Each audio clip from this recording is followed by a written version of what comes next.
The Indiana Fever, once the league's most compelling and improbable success story, now find themselves at a perilous crossroads, their season of soaring expectations threatening to come crashing down. What began with the unprecedented excitement of a young, transformative rookie in Caitlin Clark has devolved into a campaign defined by frustration, uncertainty, and a palpable sense of loss. After missing her 12th consecutive game, a nagging groin injury continues to sideline the team's star guard, fueling a growing and vocal worry among the fan base that her absence could extend for the remainder of the 2025 season. The Fever's performance has deteriorated at a rapid and alarming rate, a stunning reversal of fortune that has left fans feeling as though they are watching their playoff dreams dissolve before their very eyes, one defeat at a time. The situation is compounded by a devastating series of injuries that have hit the Fever particularly hard in their most vulnerable area, the backcourt. Beyond Clark's indefinite absence, the team has been dealt two more crippling blows. Sydney Colson, a veteran guard known for her leadership and defensive tenacity, suffered a season-ending ACL tear, a brutal and sudden end to her season. Her injury was followed shortly after by another, when guard Ari McDonald broke a bone in her foot, a devastating blow that effectively wiped out the team's point guard depth. The cumulative effect of these injuries has left the team with a gaping hole in its offense and a patchwork of players trying to fill a role they were never meant to play. The on-court chemistry, which had been so vital to their early season success, has been disrupted, forcing the coaching staff to scramble to find a new rhythm and new rotations on the fly. With no clear indication of Clark's return, the uncertainty continues to mount. Head coach Stephanie White, a leader known for her calm and collected demeanor, has been forced to face the media with a difficult truth. In a recent press conference, she confirmed that Clark has not yet resumed practicing with the team, a simple statement that carries immense weight. It is the clearest sign, yet that there is no timeline for her return, no light at the end of the tunnel. This silence, this lack of a definitive answer, has created a sense of helplessness among the fans and the players. They are left to wonder and hope, all while their season slowly slips away from them. The team is now locked in a desperate battle for survival, not just against their opponents, but against the specter of what they have lost and the fear of what the future holds. The Indiana Fever entered this WNBA season with a sense of immense promise and a belief that they had assembled the perfect mix of young, dynamic talent and seasoned veteran presence. They were a team built for a deep playoff run, a roster brimming with the kind of on-court chemistry and competitive fire that promised to take them to the next level. Instead, the season has become a grueling and relentless test of their resolve, with a series of devastating injuries and simmering internal tensions, leaving head coach Stephanie White navigating one of the most difficult and challenging stretches of her career.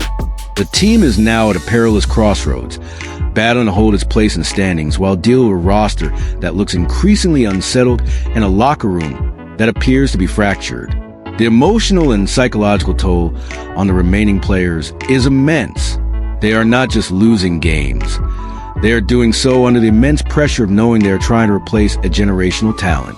The players who were once supporting cast have now been thrust into the spotlight, burdened with the expectation of filling a void that is impossible to fill. The fatigue is palpable, a mix of physical exhaustion from playing increased minutes and a mental wave of a season that has gone off the rails. It's a situation that would test the resolve of any team. And for this young roster, the daily grind of showing up to practice in the games, knowing their star is not there to help, is a constant and demoralizing battle. This has also placed a tremendous strategic burden on Coach White. She is no longer just coaching a team. She is re-engineering an entire system on the fly. The offense that was designed to run through Clark's playmaking and scoring is now a shell of its former self, forcing White to find new ways to generate offense.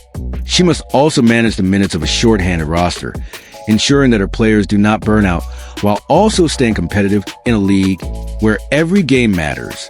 She is forced to make difficult decisions every single night, trying to balance the need for a win now with the long-term health and development of her players. It is an impossible puzzle with no clear solution, and her demeanor has been one of quiet desperation. The struggles of the Fever also highlight the immense pressure on the replacement players. They are the ones who are being asked to step up and perform miracles. For the bench players and new signees, this is a make-or-break moment in their careers. They are fighting for their spot on the roster and for the team season, but they are also being asked to produce at a level they are simply not accustomed to. This has created a sense of desperation on the court, with players trying to do too much, resulting in costly turnovers and a lack of on-court chemistry. The frustration is visible in their body language, a sign of a team that is not just struggling to win, but is also struggling to stay together. The business and brand impact of this situation is also a major concern. The Caitlin Clark effect is a powerful and transformative force, but its longevity is tied to her being on the court.